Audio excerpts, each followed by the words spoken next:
Are you looking for a new whiskey adventure? Then climb in and buckle up. Get ready for one hell of a ride on the Whiskey Trip podcast with your host, Big Chief. Join in as he and his guests explore whiskey and dive into whiskey stories from around the world. Now here's your host, Big Chief.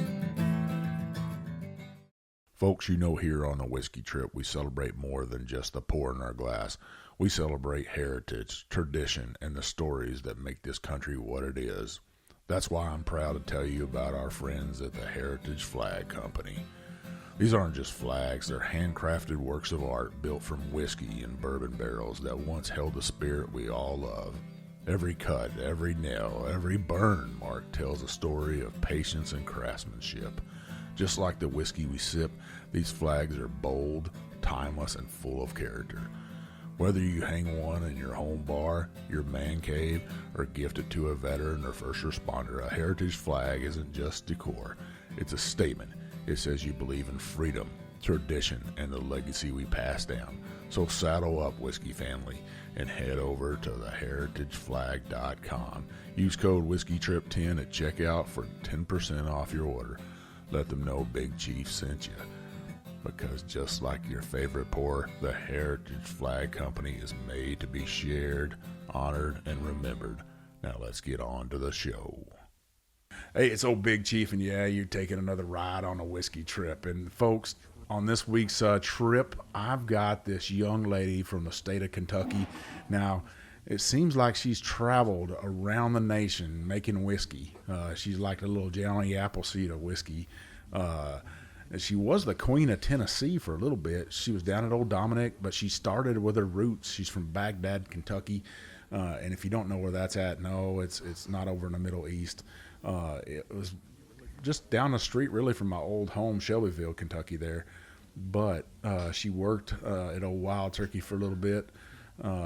Tutelage under the Russell family there, and now she's up at Augusta, Kentucky at Augusta Distillery. I got Miss Alex Castle with me. Alex, welcome to the Whiskey Trip. Thanks for having me back. Yeah, you're like one of my frequent guests. I think I've had you on 3 times. Once on my old show, and then I've had you on here with Old Dominick. I owed you the first time I interviewed you, I had you only 15 or 20 minutes on, and I felt so bad about that. I was like, damn, I did her wrong. And I was like a baby you were still figuring it out. Yeah. So, but I've got it figured out. I came back up there. We did a full episode with you at Old Dominick, right there in Memphis, one of my favorite cities to go to and to drink beer, drink whiskey, eat fried chicken. That's fried chicken. Everybody else like, what about the barbecue? Nope. Yep. The fried chicken is where it's at. But now you're at Augusta. You're back close to home, somewhat close to home. Let's start with a story of that transition from Old Dominick to taking and making that leap to go up to Augusta. And a lot of people probably go, where's Augusta, Kentucky at? Tell us where Augusta is and how did that transition happen? First off, Augusta is about 35 miles upriver or southeast of Cincinnati, Ohio. So we like to consider it northern Kentucky. And it happened, that came to me via LinkedIn. So very similar to how Old Dominick came across my plate was a message on LinkedIn. And it was just the timing. I had reached a point at Old Dominick where it was time for a change. I had accomplished the things I set out to do, produce great whiskeys, launched the first, whiskey produced in Memphis since Prohibition. And so it was just time for a change, and the team at Augusta felt right. And so it was time to make the leap, and I'm happy to be back making Kentucky bourbon again.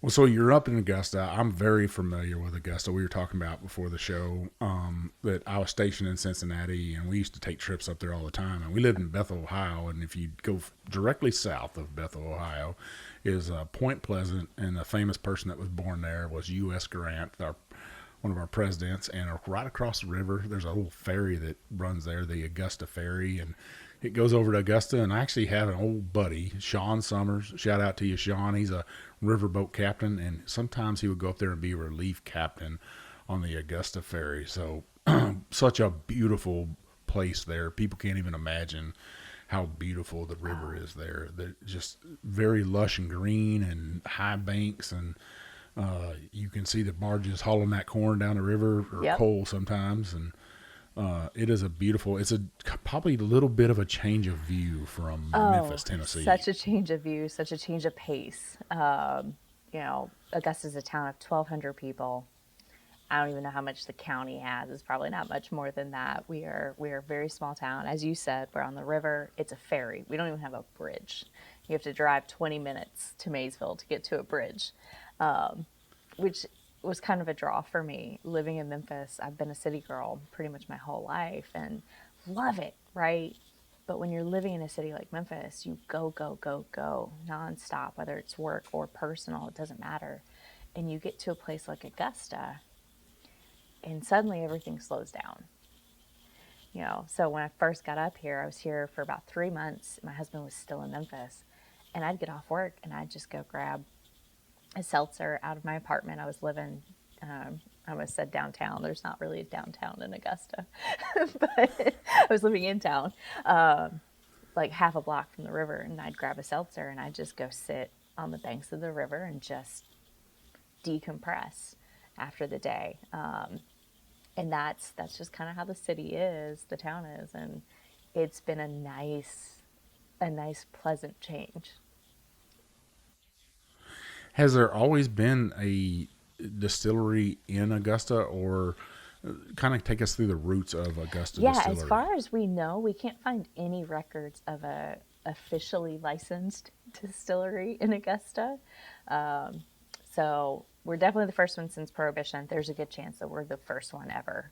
But we landed in this town because there were some college buddies who, one of them called Augusta home. His family has over 200 years of ties to this town. They used to have a dairy company, and they actually still live here, part-time. And this building in town, the one that I'm sitting in, was up for sale, and no one wanted it. It was vacated in 2008, and this is about 2018. It's still sitting vacant. No one wants to buy it. The cost to remediate it was just too daunting for anyone.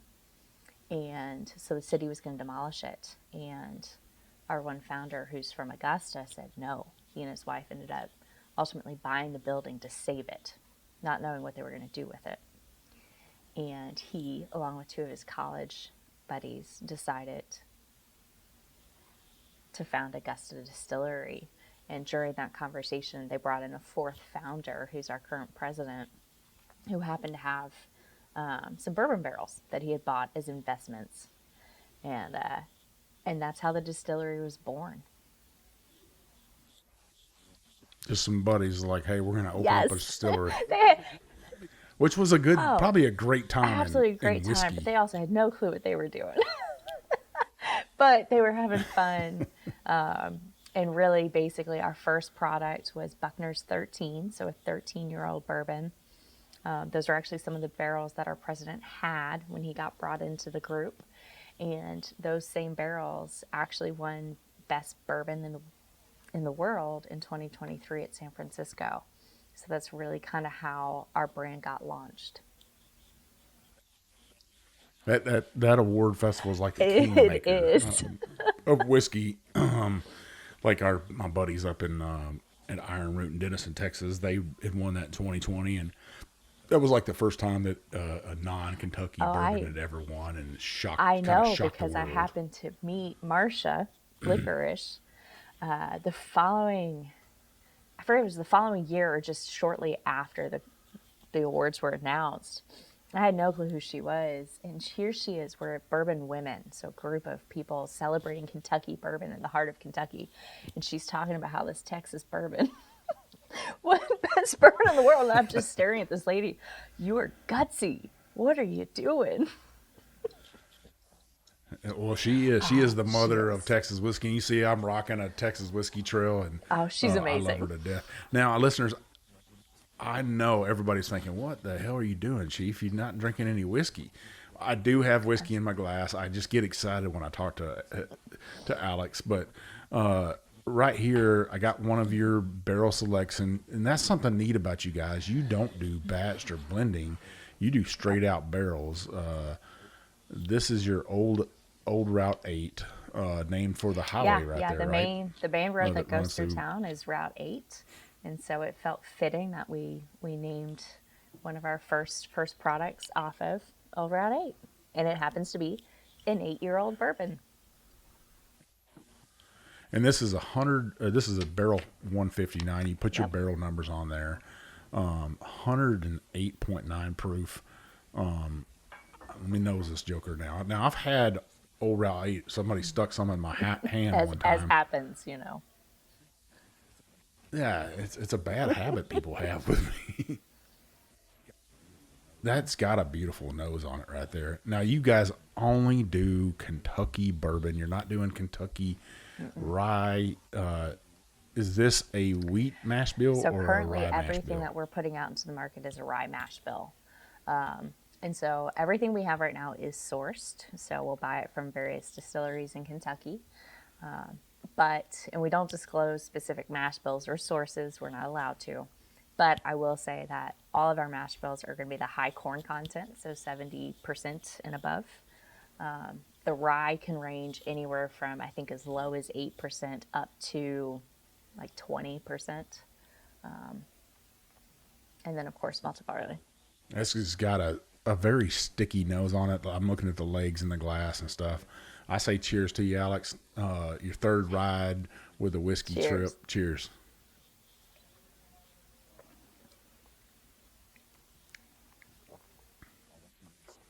Oh, that's nice. Very sticky on the palate. Corn forward, what I would expect. That kettle corn that I'm looking from a state fair. That old popcorn ball for us poor kids that lived out in the country that didn't get candy. That's what I'm looking for. That Cairo syrup And that that's- yeah. that your mom or your grandma almost made into a caramel. Very, very beautiful. I love something like this, and that spice to it is perfect. It's not overwhelming. The rye's coming out, a little bit of barrel in this. Very, very sticky. So you grew up not too far from there. Well, probably 90 miles maybe to Baghdad. Drive down to Lexington, take 64 over, and then jump up on the road. Or have you ever drove all the back roads from I mean, they're all Augusta back over roads. there? There's no direct way from Augusta to anywhere. It's all back roads. Yeah, well, you got you couldn't you drive up and then get on 64 and drive right over, right? Yeah, almost. Yeah. I'm thinking about it. I'm thinking about my trips and stuff. I think I probably driven those back roads before to avoid certain people Yep. on them back Kentucky roads and stuff. But so take our listeners, we talked about the history of Augusta a little bit. You guys got this beautiful, and I don't know if it's still open there, little winery right there Yep. in Augusta as well. For Baker people to Bird. visit. And they got these old caves cellars that they keep their wine in and stuff. I think that's pretty Baker neat. Bird. Baker Do you Bird guys Winery. do you guys do anything with them? Because they actually added a distillery themselves. So it's Baker Bird and I forget what they call the distillery side of it. Becker Bird, I think. But yeah, they're still functioning.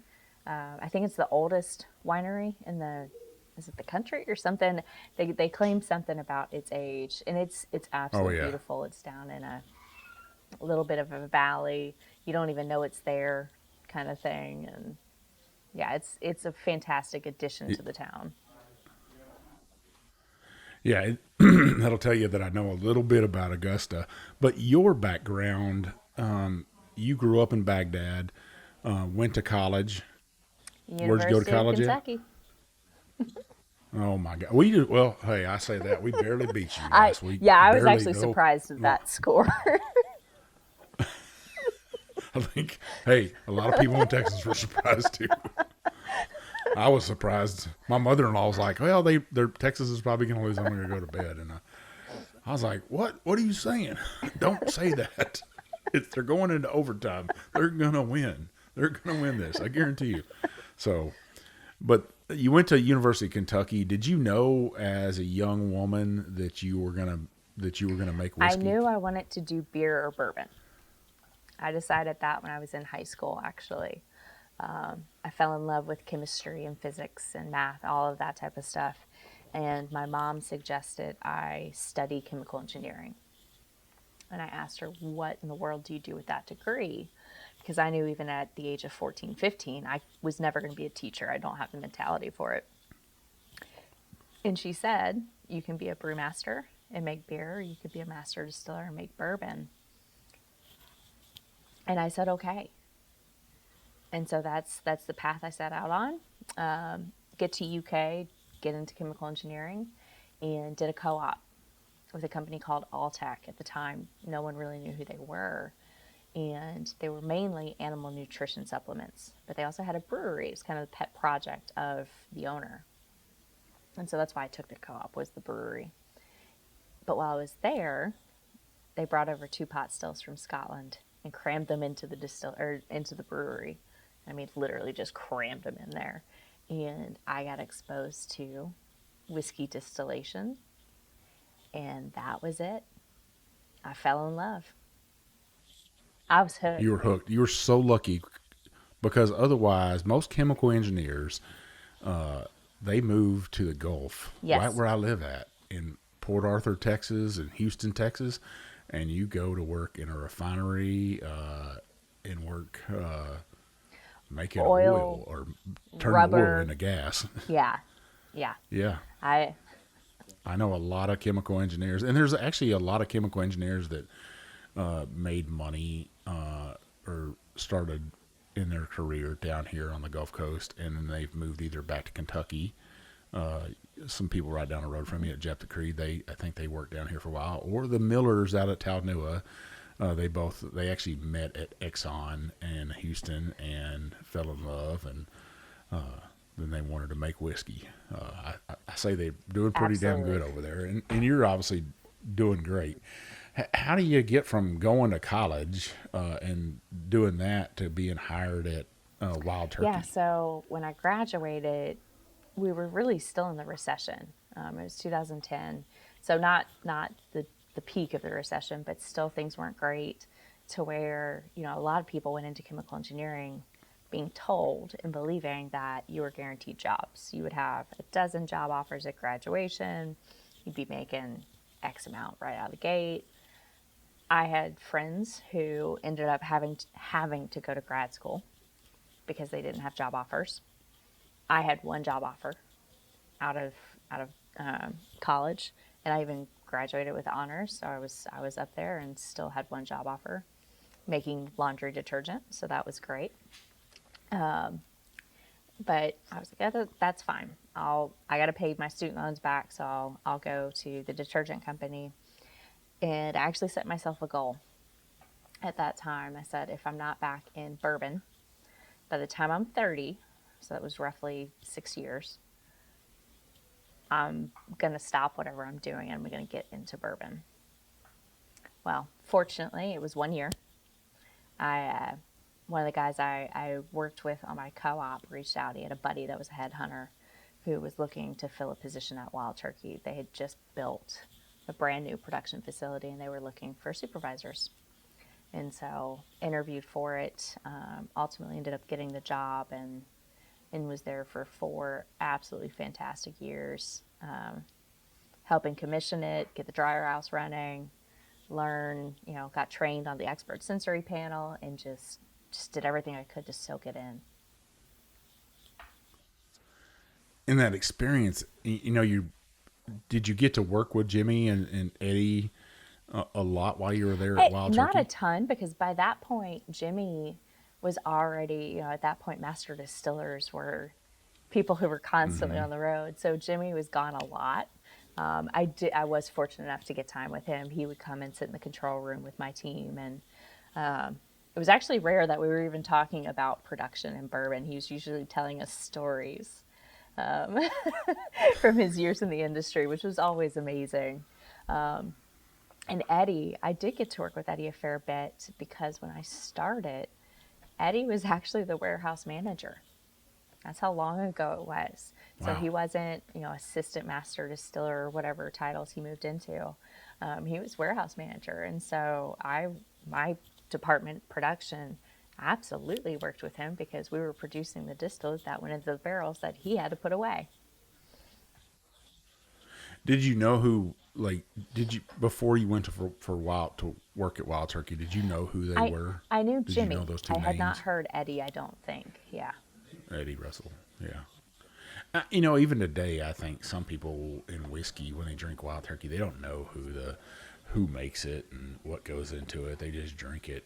Matter of fact, last night I actually served Wild Turkey at a tasting. Is one of my 4 whiskeys that we were tasting, and just to kind of re-educate people about Wild Turkey and how great of a whiskey it can be if you drink it properly. Not the way college students drink it. Kicking chicken. Yeah. It'll make you kick all right. Yeah. So you go from there, somebody hits you up on LinkedIn, and I know how that feels because you can look on LinkedIn and you can look at your profile and see how many people view you and stuff. And I always look. I'm like, oh, why I is get that some person looking at my random profile? people. They're like, you want to go back to No. college? No, I do not. No. Be great for I our don't want master's none of that. program. No, I'm good. Yeah, I'm pretty happy with what I'm doing right now. Or I'll have people like, "Hey, we can take you on other podcasts." I don't want to go on other podcasts. I want to just do my own show. My I don't issue need is your help. it's a bunch of glass manufacturers from like China. That's Oh. they're all Oh, trying to sell me probably, bottles. yeah. So, you said you guys were sourcing whiskey, and do you have a still set up there in Augusta right now? And is that the plan is to distill and put away your own Absolutely. whiskey? So that's really why I was brought online. When the distillery and the brand first started, they actually weren't planning on having a master distiller. It was just going to be a taster and the crew that we had, or they had. And then the brand evolved and they decided to start producing their own. So they started building out production facility. And even then they still were like, okay, we don't need a master distiller, maybe just someone. Actually, they weren't even looking for someone to head production. And they finally got to a certain point in construction and they said, oh no, we need help. So they started looking for someone to take over production, someone who would be able to help finish the build out, help commission the equipment, and get everything going as far as new make. And so that's where I came in. And so I joined the team and we fired up the stills. It would have been summer of 2024. It was not smooth at all. It's where we didn't, we fired them up in summer of 2024, but we didn't fill our first barrels until September of 2024. But we're over 8,000 barrels now.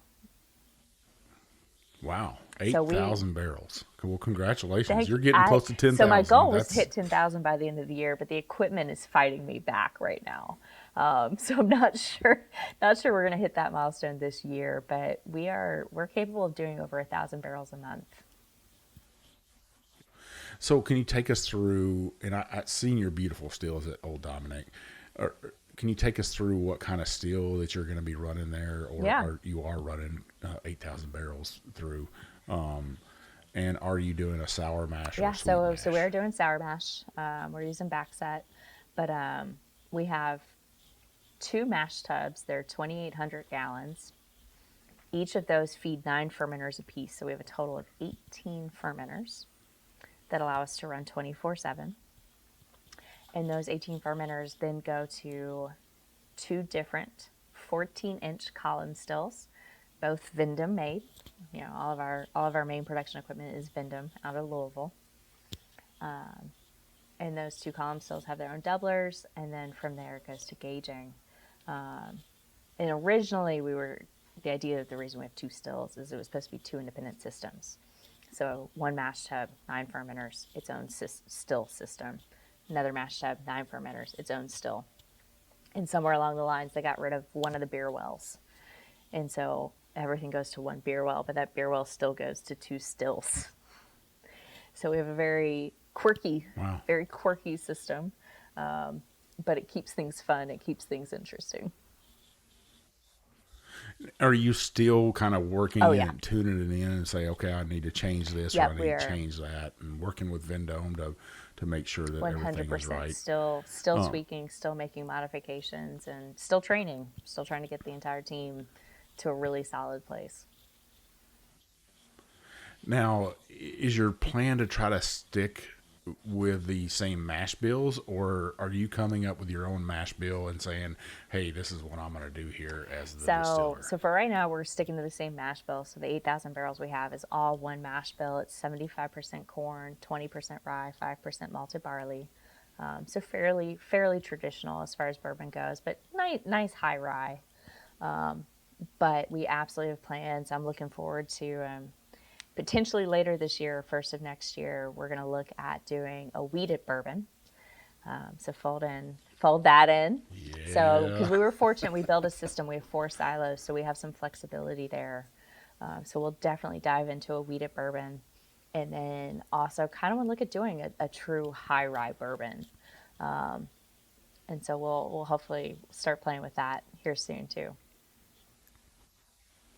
Have you, with wheat the way it is in our farmers and stuff, and our American farmers are looking at different crops, and especially with wheat prices the way they are right now, and I know listeners are like, what are you talking about, Big Chief? Well, the wheat is killing us in the markets for farmers anyways. Have you looked at other grains like triticale or something like that to replace a wheat? That kind of hybrid, triticale is a hybrid wheat rye that some distillers have started using. Partly because we're so far out from really needing to pull the trigger on it. I'm kind of hoping things settle down and get back to a decent spot with wheat. But again, because of our system, we do absolutely have flexibility. And also one of the things that's exciting about being a single barrel only company is if for some reason we do need to veer off to a weird place because of, say, wheat prices, and we need to go for a weird grain, do it one time, do this fun, line of single barrels from it, and then we move on. Because the whole point in single barrel is that each one's unique, they're fun, so what happens if you have to do a different grain? It keeps it fun. Well, that is I think that's a solid bottle, and it's something different that other people aren't doing, which sets you up for success when you're not doing something that somebody else is doing and recreating the wheel.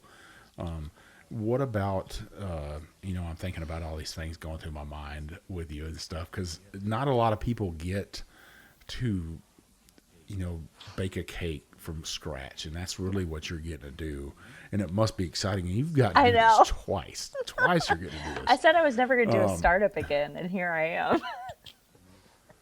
And I can tell, look at the startup you got behind you. I do need to explain office. the office because my boss will kill me. He always hates when I do calls in here. But I mean, it's, as I said, this building was ready to be demolished when our founders bought it. The building we're in, it's the first building of the complex. It was built in 1904.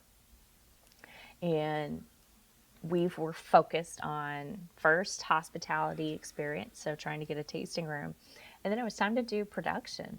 Well, guess what? I don't need an office when I'm focused on production. So that's where all the time, the money, the construction went to. So office space is next on the list. It's just finding the time to do it. That's authentic. It really Kentucky is. Right there, if I've ever seen it. I'm fine with it. I'm good with it. I think, man, what a great conversations we've had so far. We're up against our first half listeners, and we come back. I got another one of Augusta Distillery's expressions. This is a little bit older, a 10-year-old, and we'll sample on that, and we'll dive into some more questions with Alex on the second half, I'll see if I can dig a little bit more out of her and see what else we got going on. And maybe I can try to squeeze a single barrel pick out of her, possibly get old Big Chief up there back to Kentucky and steal a barrel from her maybe for some charity. Listeners, we'll be right back. Leaper's Fork Distillery is an artisan distillery working to bring back the history and heritage of a small batch whiskey production to Williamson County. The distillery crafts premium spirits using local ingredients and limestone filtered water to create superior spirits with a signature taste. Yeah, you know I love their wheated bourbon. Leaper's Fork Distillery is characterized primarily as a low volume, low impact concept of production. They are excited and honored about bringing back a lost art and industry to a county that always puts its history and heritage at the forefront. Visit them today at leapersforkdistillery.com. All right, listeners, we're back for the second half, and I got Mrs. Alex Castle from Augusta Distillery with me. She's moved back up to Kentucky. She's building this distillery. She's making it rise. I wouldn't say from the ashes because there was no ashes there. No. But it probably flooded there at one point. Oh, definitely. Is that ever a consideration? How far away from the river are you guys? So we are close enough to where we definitely had to we put our pumps on pads and things to give them additional protection from flooding. And earlier this year, because of the snow and everything, Augusta absolutely flooded. Fortunately, I think we were still about 6 feet away from it getting to us. But if you think about a river and what that lateral 6 feet means, it's a lot of water that we were short of. Yeah, I think people. But it was there. I think people will be shocked at how big the river really gets when it does flood, and how much rain's coming down there in the Ohio Valley. And listeners, I say Ohio Valley because that's what it is. It's the Ohio River Valley. It is a monster of a river, and you have all these hollers and valleys that feed into it. It is just amazing, the power of that river. And there's actually a hydro dam right down the river from you guys. Yes. Yeah. I forget the name of it, but yeah. I've got some sad stories about that river and flooding and search and rescue up there. But the whiskey that's coming out of your guys' place, I love that you're leaving it a single barrel. You're not proofing it down or anything. You're just, it comes out at, it comes out at, right? Yeah. So it's what we like to call bourbon uncompromised. And for us, that means never dilute it, so cask strength, never blend it, so always single barrel, and always unique, which of course is single barrel as well.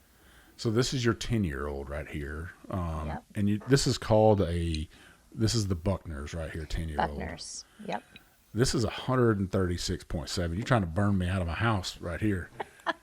Luckily, it's chilled down here in Southeast Texas, but what a beautiful nose on this. And I want to point out with these two barrels real quick is that these are two barrels that I actually handpicked to send back to my former home of Memphis. So these are specifically picked to send back to my people and show them a little bit of Augusta love. This has that Kentucky country road to me right here, that honeysuckle, just deep, rich, some baking spices on it stuff, but a beautiful nose.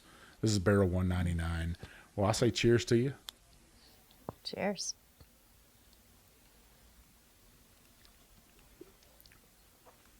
Oh, yeah. That's got that Dr. Pepper spice right there to me. It does. A little bit of tingle on the tongue. Mm-hmm. Almost like when you drink a Sprite for the first time, but Dr. Pepper that first time, if you never had a Dr. Pepper. It hits you a little. Oh, yeah. Beautiful, though. Very beautiful.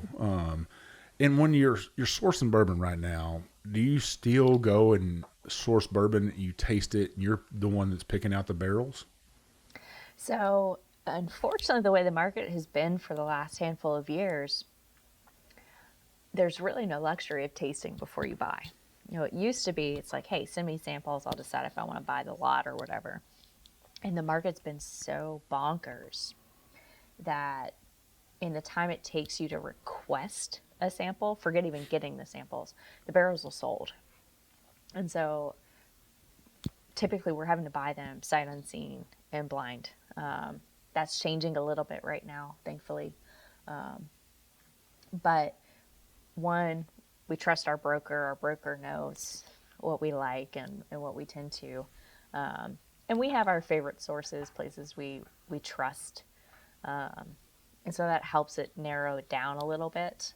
But yeah, unfortunately, we don't get to taste the barrels typically. So I had a question for you. As a woman that drinks bourbon, and I was talking about this last night at a bourbon tasting, and I was tasting all whiskeys that are standard on the shelf: a Weller Special Reserve, a Wild Turkey, not a 101, just Wild Turkey, Elijah Craig, and Evan Williams, I think, was the highest proof at 100 proof. But I said, hey, I got these other bourbons right here that I want you to try. And a lady looked at it and she was like, oh my God, that's like 122 proof or something. And I said, I will guarantee you that this will be sweeter on your palate and you'll enjoy it a lot more. And she's like, no, it's going to be so hot. And I was like, trust me when I say this, that you're going to love this. Just drink it the way I ask you to drink it. And she did. And she was like, wow, I never thought about it that way. Do you feel the same way about whiskey that is higher proof? I think women enjoy whiskey at a higher proof than men do sometimes. I think they absolutely can. But I think some of that might just be perception. They might go into it with a completely different mindset, because especially with some of the barrel picks we've done recently, we've had some high proof stuff. And of course the guys all come in like, oh, I'm ready for the high proof stuff. And I can tell you right now, they're not ready for it. Because I always watch the faces. Whereas I think women just don't even know. And so they come in with less expectation and less preconceived notions. So they're a little more open to it. But I think it's just how you drink it. I mean, it's just how you approach it. But I think, and this is why I liked having high proof stuff for some barrel picks, proof is not always an indicator of how something is going to drink. Oh, yeah. Right? Like I've had some low, quote unquote, low proof stuff that it's hot. It lights you up and you feel it go. And when I say low proof, I'm still talking over 100 proof. But then I've had some that are pushing 140 and above. And you're like, that is not how it drinks at all. Yeah, I think whenever I drink we're taught in marketing, especially at my age, you didn't have a whole lot of whiskeys back in the 80s and the 90s that were anything above 100 proof at all. Oh, yeah, you were lucky to even get 100 proof, Yeah. probably. So, you're drinking whiskey, and some of it, the stuff that's 80 proof to me can kind of taste watered down or tannic. But then I'll get a 90 proofer or even an 80 in the 85 maybe, that's very viscous and oily, an Irish whiskey or even a Scotch that I'm like, oh, this is really good. But then you drink a 95er, like you said, and it would just burn you up, and you're like, ooh, this is hot. But then I can drink a hazmat 140 plus proofer, and I'm like, this is hot tea with honey to me right here. Yeah, you're just sipping it. It's great. And that's the beautiful thing about whiskey. I wish more people would try these craft distilleries, these higher proof whiskeys, and really enjoy them, because they're a sipping whiskey, they're a session whiskey, they're a storytelling whiskey. You can sit down with a friend, and I always say that, I tell my wife this all the time, I'm like, that bottle of whiskey will go a lot further than a bottle of wine. 100%. Yeah. Bottle of wine doesn't last long in my house. Yeah, it might be 3 or 4 glasses in our house right there. Yep, that's same it. here. Yeah.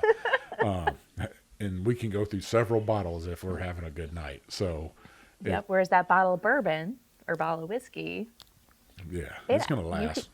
Yep. What proof are you distilling at? What are you going into the barrel at? Do you have a proof that you're set at? Yeah, so for right now, we're coming off the still at about 130 proof. So again, very traditional bourbon distillation. And right now, we're going into the barrel at about 120. And we do have a traditional 7-story rick house. So all our barrels are side bung and ricked the old school way. And for now, we're going to stay at 120. I do, again, as a single barrel company, I think we get to have a lot of fun when it comes to the barrel, right? And celebrating the barrel. And so I absolutely want to play with barrel entry proof, because Old Dominic, I always did 110 proof. And based on what was coming out of those barrels when I left, it was working. It was working for the Memphis heat. And so odds are we're going to experiment with that and have some fun with it. Right now we're doing char 4 on our barrels. Again, as a single barrel company, I think we can have a lot of fun with different chars, different toasts, and really just play around and see what gives us the best stuff. Yeah, that must be fun to say, oh, you know what? I might have wanted to do this before in Memphis, but now I can really do it here. I want to change this. And you're not tipping the apple cart really, because you're kind of starting over, right? 100%. And you brought up the humidity in Memphis versus where you're at now. Can you tell listeners that big difference? Do you feel like there's a difference in the proof that you're coming out with and what you can do, and how does the whiskey act in the barrel there in Kentucky versus in Memphis? Because not a lot of distillers know that. I hear people all the time, they try to tell me, they're like, oh, well, they're wrong because they're going at the wrong proof. And I'm like, have you ever distilled up there before? And they're like, well, no. And I'm like, well, then you know what you know right here, or what you've read in a book or online in a blog or on a podcast. But do you really know until you did it? But you have done this at 3 different distilleries. Well, 4 technically, because before, when I was in college, I did Town Branch. Yeah. So I'm technically on distillery number 4, but I wasn't at Town Branch long enough to know how everything turned out. But yeah, even going to Memphis was a huge question mark for me, because I was from Kentucky. I was used to traditional rick houses. I was used to certain climates and all of that type of stuff. And I moved to Memphis, and it's hot as hell. It's humid as hell. And we're palletizing. I had no clue how those barrels were going to turn out. I really didn't. So I was pleasantly surprised to see what we were putting out of that place. But yeah, barrel chemistry is probably one of my favorite things, and it's still something that we're all still trying to wrap our head around, because there's so many factors at play. But temperature is a factor, humidity is a factor. In a barrel, you have alcohol, you have water. Based on the atmosphere around it, which of those 2 things is going to evaporate more or quicker, it's dependent on that. And so the concept is humidity. There's more moisture in the air, more water. So alcohol should actually be more attracted to the water molecules and want to bind to those. And so you actually should lose proof with humidity. However, temperature alone should make water want to evaporate faster and leave the alcohol in. And so I think what we found in Memphis was, yes, it was high humidity, but we also had high heat most of the year as well. And so we were actually seeing more water evaporation than alcohol evaporation. We were going in at 110 and coming out, I think our average proof on batches when I left was 120 and above. So we were seeing in 6 years a pretty drastic increase in alcohol content. I love that explanation. I did a seminar on that with Gulf Coast whiskeys across the Gulf Coast, that 4 different distillers, that an hour long, it could have been a 10-hour long conversation, really. I believe it.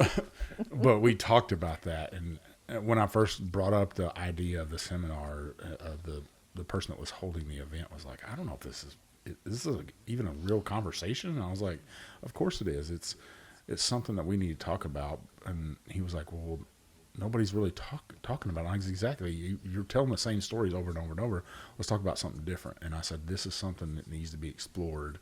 They're talking about it in rum, and that's, they're aging rum in barrels down in the Caribbean on the, that salt air, the humidity, the heat. Yep. What does it do in whiskey? Do we really even know? And for a long time we didn't, and I think that's why we didn't talk about it. Is we started using barrels for transportation. We didn't do it for an actual purpose other Yeah. than to get it from point A to point B, right? And then somewhere along the way, they're like, oh, this actually makes it better. Who knows why, but it makes it better. So they start doing it. And so for a long time, I think we saw the barrel and what was happening in it almost as like black magic. We had no clue what was really happening in Yeah. there. And like charring, what does char do? It took a long time for us to understand all of that. So did you stick with the same barrels that you were using in Memphis that you're using in Augusta now, or did you change barrel companies? So when I first got to Augusta, they were using a different barrel company just because they were ready to start running before I even got here. So they had contracts and things. But I have now since switched back to Independent Stave Company. It's who we were using. In Memphis, it's who I was used to from Wild Turkey. And they're an amazing quality barrel. They're consistent. They're phenomenal to work with. And they're kind of at the forefront of technology and barrel advancements. And so that's who we're with right now, but we are working on folding in a couple other ones to a lesser volume, but folding in some other ones. Again, as a single barrel company, let's have fun, let's experiment and showcase what a barrel is and what it does, and let's do that by using other suppliers as well. Now, what about when you talk about glass too? Have you thought about that? Because you guys are single barrel, you can kind of do anything you want to do, and I've seen your whiskey in different glass throughout the years already. Are you going to stick with that tall whiskey bottle, or are you going to go because I think you had the Buckner is in a squatty bottle, right? Yeah, so right now, of course, you have the Old Route 8, which is the tallest of all of our bottles. And then you have the Buckner's lineup, which is our premium line. And that's the 10, 13, 15, and 17. We have 3 different packaging concepts for those 4 SKUs. And so B10 is the tallest, 13 gets a little squatter, and then the 15 and 17 is super squat. And we are actively having those conversations of, do we bring all the Buckners into a similar package so that they feel like a family? Then, we start talking about, we're laying down all these barrels. They're going to be ready in 8 years. What bottle does it go into? So we're 100% having those conversations, and it's ever evolving. So at this point, it's something new coming, most likely. What is it? Who the hell knows? I don't know. As a consumer, sometimes I'll just be honest with you, it just pisses me off to no end whenever I get something and it's beautiful and I'm like, God damn, I love this bottle right here. One example of that was Maker's Mark cast strength bottle. It was this little squatty looking thing. It's so much different than the other ones. Yep. I just loved it. And there they go, and they mess it up. They're like, oh, you got to go to the same bottle and the same label. And I'm like, man, that's what set that apart. And I don't know. It just, am I a traditionalist like that? I love it. And, but change is change. And I know there's glass issues and there's labeling issues and bottling issues. Do you buy a bit as bigger as you get? You're having a problem with hand labeling versus a machine labeler and all that. But I'll say for right now, we have no plans on getting away from hand labeling. Right now, our bottling line, there is nothing automated about it whatsoever. So we hand bottle, hand label everything, hand write on every label. And we don't have any plans right now to change that. The shift, if we were to do something with, like, say, the Buckner's line, it would be one, inventory control. It's a lot easier to deal with one bottle. It is, versus 3 different ones. But it's more to make them feel like they belong together, right? So the consumer, when you see one, you associate it with the other. So that's more of how we're approaching it, is making sure that when you see one, you think Augusta, you think Buckner's, and think about those other products and make them connected in that regard. Yeah, I mean, I actually got we'll see. 3 different companies sitting right beside your guys' bottles, the sample bottles, and they're all almost the same bottle. And I always fear that, I'm like, those bottles can get lost on the shelf so easy. Well, that's why label is so important. Well, I just look at the bottle. Sometimes That's the bottle, why is Blanton so powerful? It's because that little bottle Yep. that really is hard to pour from. It's not great. No, it's kind of an ugly little thing. It's like a little grenade. But It is a grenade. but it's unique. It stands out. It's got the little horse on there. You can collect them. Yep. When they thought that out, they thought out every detail, and Yep. and then they put the most basic label on it. It was almost It is a yeah. back in the day when you had to wrap your book in an old In craft paper or whatever. not even craft paper. We used the grocery bags. Yep. Oh, I did that too. And you turn it inside out. You're like, I'm from Texas, so it had HEB or Piggly Wiggly on it. Mine was IGA. IGA. Yeah. Yeah. I've been to Yep. some IGAs up in the room. Bethel had an IGA for a while. I don't know. They probably still have one. We have an IGA here in Augusta. So you're making this. You said you're going to plan to lay down some weeded bourbon. Your yeast that you're using, are you using a standard yeast, or are you guys capturing wild yeast from the Ohio River and swimming it down river?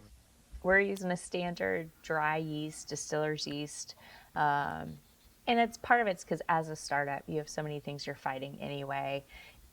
Yeast management is awful. It's a pain. It's amazing how quickly you can kill your yeast. And so we didn't want to have to go down that path, especially in the early days. And so we wanted something that could withstand the strains of a startup. And so it's a very hardy yeast. It's very temperature resistant or tolerant. But we also do open top fermenters. So even though we aren't adding proprietary yeast or local yeast, you have to think that there is most likely still something in the air that's going to be able to get into it. And as we progress and our facility ages, it'll get kind of its own natural, is microbiome the right word, but it'll get its own natural stuff from our facility over time. And I look forward to seeing that happen. The terroir, is that the word? Yes, Yeah, yes, terroir. terroir. One of the hardest words to say. I went on a distillery tour not too long ago. It's just a whiskey nerd, and I'm with the tour, and the guy giving the tour knew who I was. But I said, he was like, "Yeah, you want to say something?" And I was like, "Nope, I do not. I don't want to say nothing. I just want to be a guy here and listen to what you have to say." Yep. And he's doing his, and they got a room for their fermenters, and I stick my finger in the fermenter tank, and a lady on the tour, she got so upset at me. She's like, "You just contaminated their whole batch of whiskey, sir. You should stop that and listen to the tour guide." And I was like, "Listen here, Karen. This is whiskey. It's probably burnt the skin off my finger, but I was like, it's beer." And he's like, "No, he's good. He's good." And she was like, "He should have asked you first." And then he spilled the beans. She was like, "He knows more about whiskey than I do. I'm just telling you, folks. I trust that guy." And he was like, "Tell him, Mike." And I was like, "I'm not going to tell you who I am." I said, "But everybody stick your finger in there and taste it." And it's called near beer. I was like, "Taste it." And they all tasted it and stuff. And after the tour, she was like, "I'm so sorry." She's like, "I just get carried away sometimes." And Well, and people do freak out because I've done tours where before I even say, "Hey, stick your finger in," I just do it and don't think about it. And the looks on people's faces. you can wash your hands first. And you kind of want to look at them and like, this is terrible, but you want to say almost anything could fall into that fermenter. I mean, really, almost anything could fall into it. And you would never know it at the end because the next step of the process, you're heating that stuff up to 212 plus degrees. You're killing everything in it. That's exactly why I didn't get COVID right there. At least I think so. That's what I say. I say the same thing. If you drink whiskey every day in the middle of the COVID, you'll be just fine. That's what my husband and I believe. We're good. Yeah. One last question for you before we hit the road. And you mentioned that those guys come from dairies, I'm wondering, what are you doing with your spit and mash? Are they going to dairy cattle and then you get a little whiskey milk? So they're absolutely going to cattle. We've got a handful of farmers we use, but one of my favorite ones, they're not far. I actually pass them on the way to Lexington, and they do beef cattle, and they actually will bring us like a mixed box of beef. They'll do ground beef and different types of steak, and I have to tell you that ground beef, they did it after the cattle had been on our stillage for a while. That was some of the best ground beef I've ever had. That was the best burger. I've had a mini whiskey steak before. Just going to enough distilleries, and every once in a while they'll. I've got some good friends that own distilleries, and they make their own beef and they feed their own beef, and it's a nice thing to have in your life, to have a great steak like that, to have a great burger that's been fed that spent grain, and I'm glad it's going to a great use. Well, Alex, I appreciate you coming on here, spending time with me. Only thing, I was upset with you when I saw that you went on Mark Rucker's show, The Bourbon Life. I was like, God dang it, stick to your business, boy. This is my game right here. And then you moved up to Kentucky, and he's like, "Well, I'm gonna interview Alex." I'm like, We all just need to do a podcast together. That could be a hoot. Oh, I'm sure. You know, I don't think me and Mark have only did. We've did 2 shows together. I think. Whenever I first come on and announced that I was going to do another show, I came on their group and with their crew and stuff, and we had a great time. And then whenever I was on the Bourbon Road, he came on the Bourbon Road right before he launched the Bourbon Life. So I've been doing podcasting a little bit longer than him. I'm sure he'd love to hear me say that. But yeah, that'd be a hoot and stuff. That would be fun. Yeah, that would be fun. So I got these 2 sample bottles, and I know listeners like, man, they're waiting for it. There's like, Big Chief, you've been doing these giveaways all like for the last almost 30 weeks now, all year long and stuff. I do got a giveaway for you. I got sent some extra sample bottles here of the 8-year-old and the 10-year-old. I'm going to put those in the giveaway right there. I've got a bottle of Texas whiskey for you, Giant Texas Distillery, a cast strength rye. You know how I like to roll, 117 proof. And then I'm going to stick in there one of my whiskey trip glasses. I want you to check it out. And because I'm giving you a Texas whiskey, I'll give you a little pin to put on your hat or something, a little Texas whiskey barrel. I can't see that very well there. There you go. I'll throw that in there for you. What we're going to do is I want you to, you're going to have to follow 3 things, though. I'm going to make you do this little work. I want you to put an emoji of a Texas flag for the Texas Whiskey Trail. I want you to follow the Texas Whiskey Trail, and I want you to follow Augusta Distillery, and I'll obviously follow the old whiskey trip, follow old Big Chief. Tag 4 friends. I'm going to run this all week long. You'll see my post all week long. Tag the hell out of your friends, that emoji of a Texas flag, and following Augusta Distillery on Instagram or wherever they're at. What all social media platforms are you on?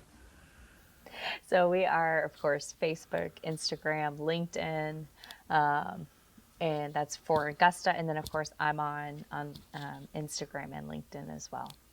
Make sure you give her a follow. Help this young lady out in her new ventures of starting up, working under her 4th distillery. Hopefully this one sticks. I hope so. I keep waiting for you to say, you know what? I'm building a distillery in Baghdad, Kentucky. I'm like, there's corn there, so they make a lot of corn there. So make sure you follow Augusta Distillery, but this giveaway is going to run for the week. You got to be 21 years old. You got to reside in the United States, because I just can't get it overseas yet. That's coming. I got something coming for that.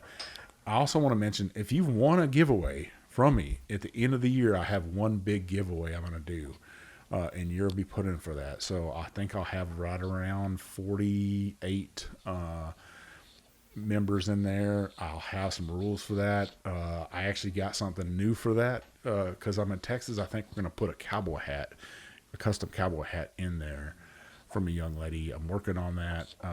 My sponsors, I think I'll have some whiskey in there from Leaper's Fork, and I'll have a flag from the Heritage Flag Company. So it's going to be one amazing package. It'll be filled up with whiskey.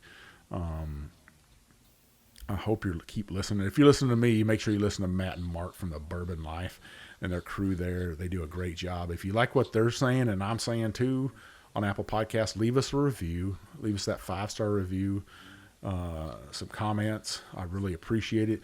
What that does for us, it gets great distillers on our show, like Alex Castle here and Augusta Distillery. It opens up doors to other distilleries and gets them one to come on here as a guest. I'd really appreciate it. Take those comments and go over to Facebook, go to the Whiskey Trip, and leave me a review on there. I'm trying to get to 100 reviews before the end of the year. So you can find me at the Whiskey Trip on Facebook, Instagram, TikTok, and now YouTube. Make sure you hit that subscribe button. I need you to do that. Watch my videos and stuff. If you see me at an event, I'm going to be up at the Colony, Texas, at the Rack House on November 8th. I want you to come check me out for Staves of Honor. It's a great event. It's honor pour. We're going to help launch this new charity to help veterans out, help first responders out, help law enforcement officers out. We're going to have the Texas Whiskey Trail be there with 3 Texas distilleries, and we'll have Emiliano from Steel Austin there as well. So we're going to have Bent, we're going to have 1845, and we're going to have Iron Root there. And I'll be there with my big old cowboy hat on. Come up, give me a hug, drink some whiskey with me, eat some good food, and support a great cause. You got anything for our listeners there, Alex? Any advice about the whiskey trail, the Kentucky Bourbon Trail, any of that? Come up. First off, come to Augusta. It's an amazing little town. You're gonna love it. But of course, we have the Kentucky Bourbon Trail. Travel the state of Kentucky, see amazing distilleries. But also check out the Beeline. It's the Northern Kentucky Trail, and it's bourbon, it's restaurants, it's fantastic. You'll get to see some amazing small towns and eat some phenomenal food. I'll tell you, listeners, if you do go on the Beeline, I want to send you to one restaurant there, and I think it's in Covington. It's called the Pepper Pot. I want you to go in there and eat breakfast. Don't mind if you think you got pepper on your eggs or your gravy. It could be cigarette ashes. I don't know, but it's a great place to go after a great night of drinking whiskey on the Beeline. You won't regret it. Trust me. Go in there and say, "Oh, Big Chief sent you." If you go up to Augusta Distillery, say, "Hey, old Big Chief sent me up here." See Alex, see her crew up there. I'd really appreciate you visiting them. Don't forget about this giveaway. This is old Big Chief, and thanks for taking this ride with me, baby.